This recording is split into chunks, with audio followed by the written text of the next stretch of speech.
Could you repeat your question again? If you have something between the meat and milk, some other, Well, and there have are. the fish and meat, I should say. You should understand, the mocker for this thing is the Gemara discusses this in Chulin, chapter Kol HaBosar, as what are you permitted to eat. One of the Torah law is that you're prohibited to eat meat and milk together at the same time. You know, that's one of the Torah's law. There's a phrase that's repeated 3 times in the Chumash. Los vasher gediba chalevi mo. Do not cook a kid that's a young goat in its mother's milk. The Talmud tells us that we learn out from here 3 separate Torah laws. One is that a Jew is prohibited to cook meat and milk together, even if he didn't eat it. That violates a Torah law. A lot of people don't realize that.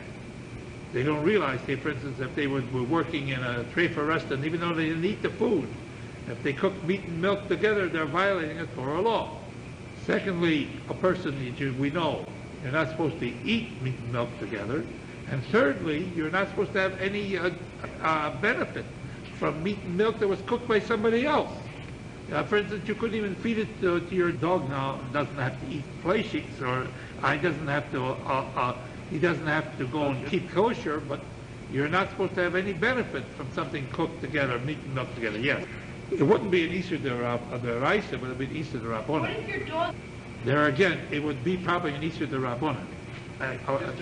The rabbis make sometimes a siyog, a fence, or a gezerah, a decrees not to avoid coming to an Isur D'Oraisa, so you're supposed to avoid these things. Now, come to your question now. If you have a milchika meal, eating fish, usually fish is prepared in a neutral fashion or in a fleishika fashion. You can eat meat and fish in the same meal. The only thing is that you should separate the eating of the fish from the eating of the meat by eating usually a little bread and drinking a little liquid water or something like that to separate the 2 eatings. But they're perfectly all right to eat it. Or you can eat it the other way around, but separate it that way, because otherwise it's considered meat and fish together in the same meal. Yeah. Okay, you understand that? But obviously, if the milk... Wait, no. Here, about this question here, about eating milchikas after fleischiks. You should understand there are very many opinions among the authorities as to what you can do in relation to eating meat mill after a milk mill, and then a milk mill after a meat mill. The halacha is, if you eat a milk mill, and within a very short time thereafter, what is the crucial thing is, it's got to be a suda acheres, another mill. Now, how do you make it another mill? You have to say grace after the first mill. You have to bench after the first mill, say something that will stop the continuation of the first mill. If you said the grace after the first mill, that means that is ended. There is a dispute among the authorities how much time you have to wait after you eat meat until you can eat milk. The Gemara talks about one great Gemara said, I am like vinegar in relation to my father. My father used to eat 1 meal of meat. He didn't eat another meal of the other thing for 24 hours. But I just wait from 1 meal to the next. And we learn out, the halacha is, according to the Ramah, that we wait 6 hours from the meat time to the milk time. That's one sheet. Wait, let me, yeah. When it says 6 hours, that shows manio, 60 minutes. 60 minutes. Right. Why? We have different shitas. The Rambam shita is that there is a certain taste of the meat that comes in there. If you'll bring me the Shulchan Aruch, the first section, I'll read it to you. Anywhere in the Torah, when it talks about hours, is it talking about 60-minute hours, or is it talking about the hours of the time of the particular year? The 60-minute hours. The 60 minute. Did they always have 60-minute hours, or did they used to have, like we have now, every... Why shouldn't they have 60-minute hours? Today is divided up into 12 equal parts. That's correct, for certain Each hour. purposes. Why for Sosman Kriyishma and Sosman Tefillah Yeah. and Chatzos? And when we figure out hours in that regard, why isn't it the same way when we figure out hours as eating? Because here's a question of whether you have an absorption in your tissue that has gone away and no longer be classified as a meat What absorption. if it's still there? We assume that it is already no longer of such an intensity to prohibit us to eat the milk afterwards. Now that's one shita. There's another shita that holds, there's other minhagim. There are minhagim among approved Jews that wait only 3 hours after eating meat. That's not, I didn't see it in the Shulchan Aruch, but I know that as a religious Jew, whatever, German Jews, wherever it was. There was a minhag of my wife's father, who was a Yer Shemayim. And he used to wait 3 hours. That my wife brought in, and I understand that to be her minhag.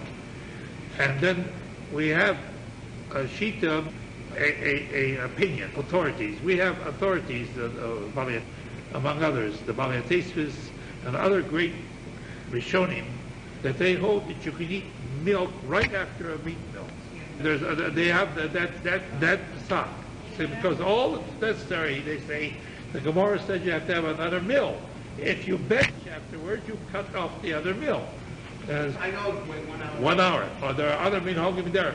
In relation to waiting 1 hour, we have other shitas that say that you wait 1 hour in the case of a person that is ill. And he can't wait 6 hours. So if you waited 1 hour, that'll be sufficient. We have different opinions on the thing. So we shouldn't be so simplistic. And we see a Jew waiting not the 6 hours that the Ramah says, that you shouldn't say that he is violating the law.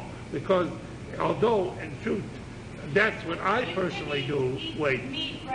On the other hand, the Ramah says a half an hour. But as a practical matter, if you wash out your mouth and you think you can meat right after milk, it's provided, again, that you cut off the first meal. If you don't cut off the first meal, the Marshal says that you never can eat it because you have not cut off the first meal. It's just a continuation. Even a day later? Whatever, it's a continuation of the first meal. That's why if you should learn to say a birchas acharon. If you can't say the whole thing, you say a little one. You have abbreviated one. But you have to cut off the first eating. That's why I personally do. But if I see another Jew who doesn't wait that long, I don't go around saying you're a big-time sinner. Because there are respectable authorities that permit lesser times. That is not our concern. Our concern is whether or not we're following the law as decided by our The Savior. spiritual mixture? We follow the law regardless of whether we personally may feel that it is not so. It's got nothing to do with it. In other words, we follow what the law decision is made. Is it a spiritual thing? It's a spiritual decision, and we follow the decision regardless of whether in our understanding of anatomy it is not so or is so. Whatever the decision of the rabbis are, that's what we follow, according to majority opinion, yes. There's no, it's not going to be in your mouth. It's not going to be, it's... Although there's an exception to that. There is sometimes of hard cheeses that they consider that it also takes that much time. In other words, in fact, it's considered a hard cheese or not. Whatever it is, but we'd have to look at it. Once you have eaten a hard cheese, then you should be forewarned that you should try, if you can, to wait the 6 hours. What's a hard cheese? That's a question again. Can we learn it? What? Right now? Well, it needs to be right, and it's, what is specified subject. And when you eat hard Like cheese... American- It's very simple. When you eat a cheese that's not a cream cheese, and not a cottage cheese, there again, once you start getting into this, once you get into a thing there, I personally, if I eat a cheese, not a cottage cheese, and not a cream cheese or anything, I wait the 6 hours. I don't get involved with worrying about whether or not it's aged enough or not. So if I can do it, I want to do it the best way I can. Now, I don't First, want- for each type of cheese, you would have to go on, you would have to investigate how they prepare it, Okay, and how long it's been. I would be very sure that American cheese is not aged more than 6 months. Okay, it's not aged, it's processed. It's cheese. If it qualifies as a soft cheese, then you have no problem. I would suggest the one to consult with Rabbi, who engages Hashkocha all the time. That's his, he does it every day.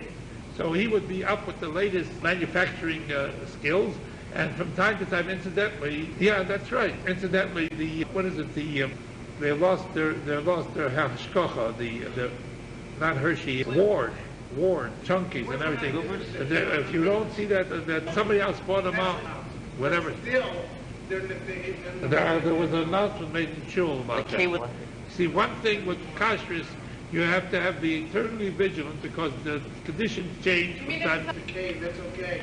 Then I would assume that... I don't make any assumptions. Please don't make assumptions. And this thing, unfortunately, you can't make assumptions. You always check out. I remember I talked to... And he's the Midwest representative of the OU. He tells me a lot of times when I ask him a shayla, because my wife asks a shayla, and of course I don't know the procedure, what they're doing there, so I ask him because he sees it every day. And he said, this K is not good for you. This K you can rely on. So how can I know one K from another K? Unless you're in it, you can't know. There's no way in the world, and I wouldn't even pretend that I would be knowledgeable in an area where it's always in a state of flux. If you want to be a Jew that's observing kashrus, you have to be vigilant. And you have to constantly check and recheck. And you can't assume what was is necessarily now, and what is now will necessarily be in the future. This is the state of the situation as it exists. I can't change it. All I can tell you is the general rule, and if it comes under that general rule, fine. If it's considered a hard cheese, then you should wait to 6 hours. If it's not considered a hard cheese, then you don't have to wait to 6 hours. I certainly do. And since we don't have the time to check on all these cheeses, so whenever I get any kind of a shayla that has the slightest degree of a doubt, I just go and avoid it, that's all. And I suggest that you use that policy unless you have a tremendous desire that you must know, and become knowledgeable. Ask one that is in the field, and they will tell you which ones are currently considered not so. It's perfectly all right to talk to him, but I don't agree with everything that he poskens. I know he's in the field.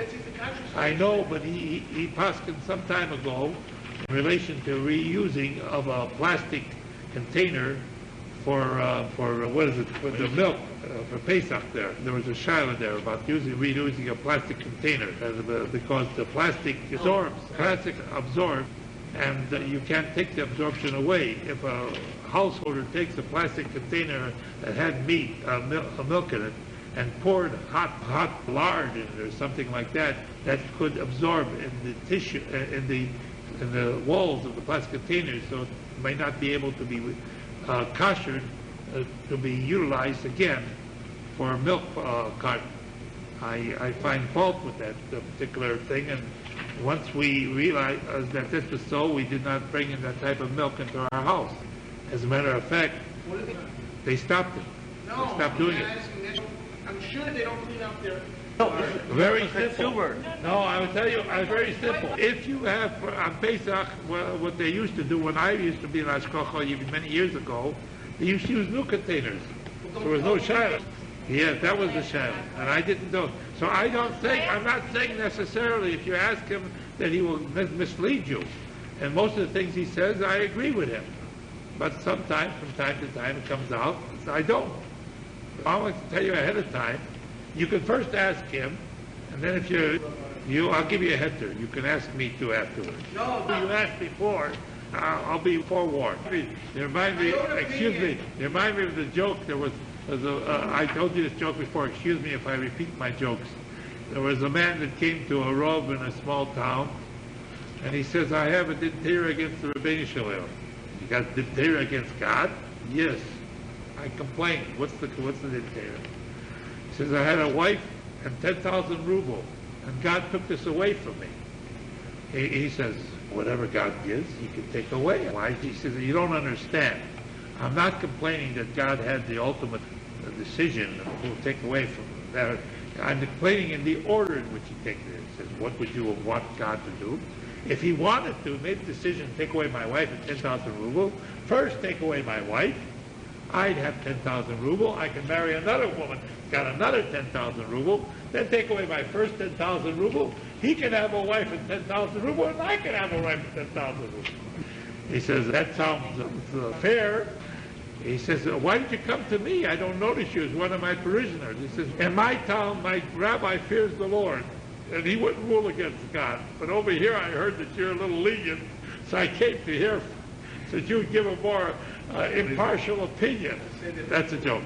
No, that's perfectly all right. No, but this is a joke. But you have to be very careful when you get heterim.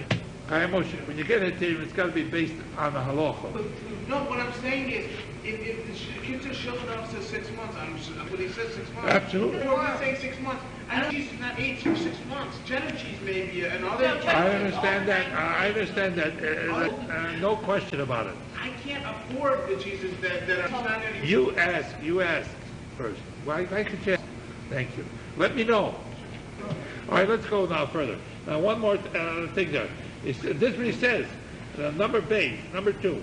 This is what they say, even a little a person does for Shabbos, if he does just a little to honor Shabbos, he's fulfilling the mitzvah of owning Shabbos. Even the kassid are in the brackets. These are little fish that are fried in oil. They used to have a delicacy that they used to eat every Shabbos, fish hash of some kind. That they used to have it. They used to love it. In the old country, it was something that was considered a delicacy. No, but it was considered there. They used to have, I remember when I was a kid, the chopped herring was considered a very choshev type of machal to eat. Well, you see, the taste has changed. And now you like bakery products, all right, Entenmann's bakery products. So if good. But we used to have, that used to be considered a norm. And every Shabbos table, a little chopped herring, it would be a wonderful thing, and people used to eat it. Evidently, over the years, the minhagim have changed. You no longer consider that particularly owning Shabbos, but a good piece of Entenmann's cake or cookies, then considered owning Shabbos. You see, everything changes.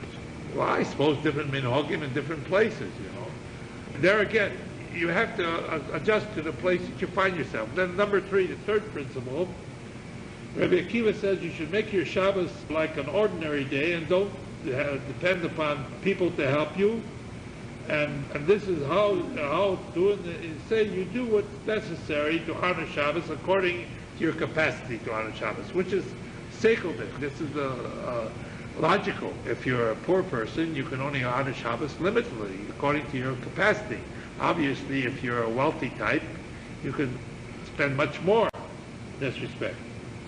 And a person that the difficulty has a very great difficulty economically, more than usual, and he really doesn't have enough meals except to go and supply 2 meals on Shabbos.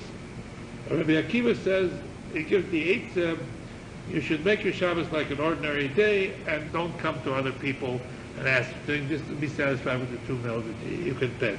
He says, and you're really not obligated to have 3 meals in such circumstances, and neither do you have to have a kassid, a harsona, these little fishes fried in oil. And if a person has money to buy all these foods for 3 meals, or even more, then he would be obligated to spend it Shabbos in order to fulfill the 3 meals and also this chopped fish that they said is there. In other words, it depends on the economic circumstances how far the responsibility is. Here he seems to say it depends on economic circimistances. Now you're asking another question. You're asking a question, what if it's not economic circumstances? You don't feel like eating a thing. Well, you can maybe eat a fruit. That would be sufficient to be considered a sholosh shuri. Yeah, I'll eat the 3rd meal. Yeah, I'll be fine. Yeah, yeah. Sentiment, so you have no problem. Father, you could say shakol on water and then say a prayer to precious. That's it. Well, I don't know if that's so much of a bill. You take a cookie. That's a fruit, an apple or something, whatever you like. No, not on the third meal, because I thought whatever you do, you're making a different seuda, a different meal in the sense that you cut off the other one because you said grace after it. And when you cut it off, now you got a separate eating period, whatever you're eating. And the same law, what if a person doesn't have anything at all, and he depends on everything, on tzedakah for everything else? Yeah, then the distributor of tzedakah is obligated to give him enough for 3 meals, plus kased harsana, these little fishes, all the things that the custom of this is to have these fried fishes. But a person that's a high lofty station, you give everything according to his station. Obviously, if a person is very acclimatized to eat the very best and everything, and if you have to go and help him, you got to help him in the proper way.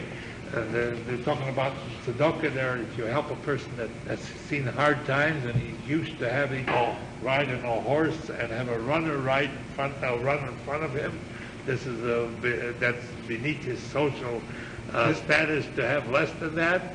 Then if you're going to do it right, you provide him with a horse and somebody to run in front of him. No, you're not making him rich, just making him comfortable. There's a big difference. You're not making him rich by giving him a horse and a runner in front of him. He's used to, if a person is used to a high standard, it's very difficult indeed. If all you're used to is eating steak and everything, and you give him a hamburger, this is owning. It's not owning at all. I think we'll hold at this point for this shot. Friedlander, next time we'll continue from this point. We're talking about honoring the Shabbos. He's in the kibbutz Shabbos. We're learning and we are in the middle of Mishnah Berurah on the first part of Siman Reish MB. All right, Siman. What if you invite people to Shabbos and you're serving what you consider good, but you don't know if they really consider it such a chashuv thing? Why don't you communicate? What? If you have guests, what would you prefer? What if they say say that's something different? But if you ask them and say, I have this available. No, on the first instance, if you invite the person there, you should ask them ahead of time, what, of course, how else are you going to give them what they consider owning? And since the Mishnah Berurah says we change according to minhagim, so if a person is accustomed to a certain type of food and you have the yochelis, you have the wherewithal on which you can provide it, when are you going to give him something that he was a contemporary of Rabbi Yehuda, and he was a great righteous type. And not only that, God performed many miracles on his behalf because of so great a person he was. So he had a reputation. He never availed himself of anybody's hospitality. So once Rabbi Yehuda Anosi met him and he invited him to come to his house, and he says, right now I'm asik in the mitzvah, opinion shvuim, I have to go and redeem somebody who's captive by the goyim. He says, but on my way back, I was glad to come to you. So Yehuda Anosi was very happy about this prospect, that he had the availability. And he says, I see from your face, he says, that my reputation has preceded you, because obviously you've heard that I've never availed myself of anybody's hospitality. Don't assume, that I consider Jews unworthy of giving me hospitality. The Jewish people are a holy people. But unfortunately, I found that there are two types. There's a type that wants to give, but unfortunately for some reason or another cannot afford it. And there's a type that doesn't want to give, but they just go through the motions. They can afford it, but they just say, come, but they really don't mean it. Both types I don't want to go and get involved with. He says, in your case, Baruch Hashem, I know not only that you want to give, but you can afford it. So therefore I'll come to you. But he never really ate there, because when he came, he's a white mule there, and he says, oh, anybody's got a white mule there. He was a very individualistic type. I have a question. What if somebody's after one for a long time, and every Shabbos is, come to my house next Shabbos, you go, no, and every week, this goes on for a long time. Evidently, they don't take no for an answer. So what do you do? Tell them you'll come to their sukkah. Invited me the first time was on sukkah. It's a mitzvah to go in a sukkah and make a bracha and to sit down. Yeah. I never knew about Shalom Zucker. It says that it's a mitzvah and drinks on the night of Friday night before the bris. Yeah. It celebrates the sanctity of the so maybe it has to go through before, So it's time. about 6. And so my question is, what if you don't have enough money for a meal of the bris and a shalom up a piece of bris and You do what you can do. What do you want? You cannot box yourself out of doing what should be done and say to yourself, well, I can't go and have it by the bris, but you're throwing away the baby with the bathwater. You emphasize the ones that you can afford, and the ones you can't afford, you don't do. You know, there's nobody standing with a gun at your head and you say you got to do every minimum to cross. But the bris is a Suda mitzvah. Yeah, You don't wash for bread for it. No, whatever it is, It's cake and fruit and drink. whatever it is, if you can't never afford it, you can't afford it. You shouldn't invite people who can't afford it. Only if you can afford it. Talks about, we learned the case. You remember we learned the case there? You remember we learned the case in Suva of a Ram Gamliel? That there was a situation that people were outdoing each other, making more and more elaborate funerals. yeah, And that the family was more noticed as ridiculous. The graves that they're now selling in Eretz Yisrael, I heard, have now reached 10,000 just for the grave. That's not the average, just the plot. When I give you for an my eighth. mother, it cost I 14. give you an but that eighth. wasn't the whole I'll thing. give you an eighth, live forever. Yes. I agree. This is something. Cavities underground of the earth. Then to get you forgiven of all your sins. Isn't it be a bigger excuse for you to give away $14,000 to the poor after you do Yeah, I didn't say no. So I was I didn't say no, but so you asked me how come?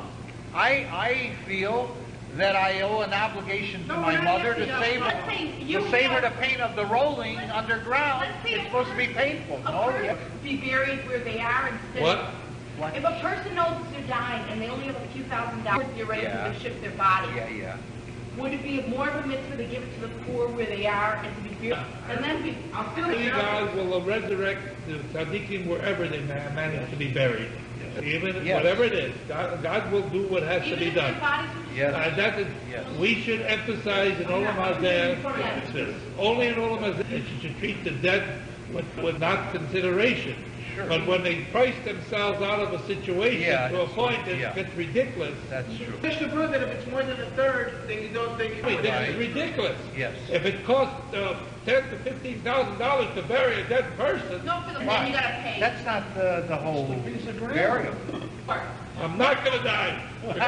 I told my wife when I was, it's ridiculous. That's ridiculous. Sorry. $10,000, $15,000, a family of several people can live for a whole year. I hate to tell you what the costs are. It's unbelievable.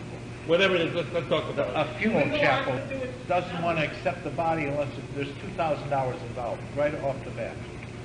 You mean only the rich should die and the poor Only should the live rich. forever? The whole thing is ridiculous. Gamliel made a decree that when he died, he would be buried with the tachrichim, the most inexpensive, Yeah. anything else. And Yeah. that's the same way we should do it any mitzvah when it's treated with a mishkas. Remember we learned here that even if they raise the price of fish more than a third in Shabbos than ordinarily you do, because they're trying to box you out of it. So we're saying like this, if a person does not have to go to charity, if it would be better if he would even be satisfied with 2 meals instead of 3 meals on Shabbos. But if God forbid he's so poor that he has to go to charity, then it's the responsibility of those that supervise the charity to give him sufficient for 3 meals. Plus, whatever delicacies are necessary to have a Honig Shabbos. Because what's the kunst of giving a person not enough to have Honig Shabbos? He's being boxed out of the mitzvah. Why is the person who can afford 2 meals has to only get 2 meals? The person who doesn't have anything, can't afford anything, you get 3 meals. Why is it that they can't? The person that can afford 2 meals and doesn't have to come to the brios, doesn't have to come to take charity. He has a person, the dogged, that they have to come to have the dog come to have the dog. This is a hurt in their thing, whether they mention it or not. And this certainly would diminish any owning. If you are They're going to get it anyway, then they might as well get it give it to them, give it to them in the right way. Otherwise, Otherwise it's a joke. You're saying you're helping them keep Shabbos, You say you help him keep Shabbos, and the tzedakah. This is your way. You help him keep Shabbos. Do you that are giving the tzedakah, do you keep Shabbos that way? Do you go and get stingy and don't give enough for them to eat, yourself to eat? So, how come that you want to go and... They don't give them enough for 3 meals. This is not a good thing that they're doing. That's the Mishnah Berurah saying that. You could have the problem that you have so many. If, God forbid, it should never happen that the facilities that are giving tzedakah never you have to apportion it according to what you have available. But we're talking about a case where they in fact do have it. And then there's no reason in the world that you have to go and make another Jew miserable. You got to make his life miserable on Shabbos. Whatever he's got, he should try to make it a possibility that he should save a little extra for Kavod Shabbos. This, and of course, we mentioned before you came, Shmuel, that a person that does have oneg on Shabbos, God blesses him that he will inherit an inheritance without any limits. He will be saved. He will not be inflicted with any other goyim rolling over him, and he will be blessed with great wealth. So There's got to be a reason I'm not willing. Even if a person is in an emergency situation and has difficulty, he should try to have 3 Sunday portion. I'll go no. Give him faith. Well, you want to do that too? You see, in order to have an oneg, it's got to be something more than what you may never. Most people like to grow. No, if the person does, then it's okay. Or does Allah, we're talking about most people. what if they can't have salt? We're not obvious, of course.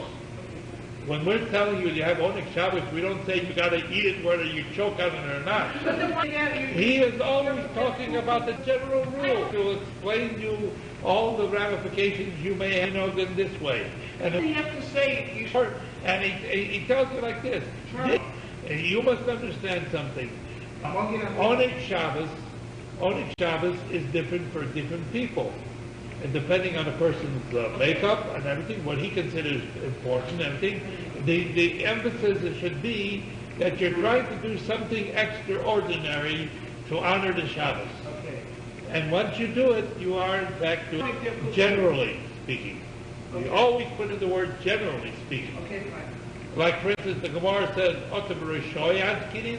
are we talking about wicked types? The Gemara is talking about halachas, that talking about the ordinary Jew that wants to do the right thing. But we don't say that every Jew wants to do the same thing. Some people that unfortunately, like you say, cannot eat salted food. So that does, to give them salted food would undermine their health. They couldn't have a oneg Shabbos. That would be worse, a stroke or whatever. So when we talk about oneg Shabbos, we're not talking about committing suicide. All right, go further.